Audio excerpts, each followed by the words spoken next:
Hello বন্ধুরা, আসসালামু আলাইকুম। সবাই কেমন আছেন? আলহামদুলিল্লাহ আমি ভালো আছি। আবারও হাজির হলাম আমার নিত্যদিনের ব্লগ নিয়ে। আজকের ব্লগ হচ্ছে ভাজির রেসিপি।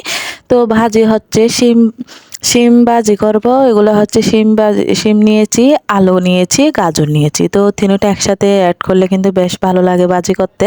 তো তিনটা কুচি কুচি করে কেটে নিয়েছি। বন্ধুরা ভালো লেগে থাকলে আমার ব্লগটি সবাই শেয়ার করে দিবেন, বেশি বেশি সাপোর্ট করবেন, আমার আইডিটা ফলো করে দিবেন। তো তারপরে হচ্ছে এবার এগুলা ডেকচিতে তেল দিয়েছি পরিমাণ মতো। তারপরে হচ্ছে এখানে পেঁয়াজ, রসুন, কাঁচামরিচ দিয়েছি। এগুলা নেড়ে চেড়ে ভালো মতো লাল করে ফেলবো। তারপরে হচ্ছে হলুদ দিয়ে করব।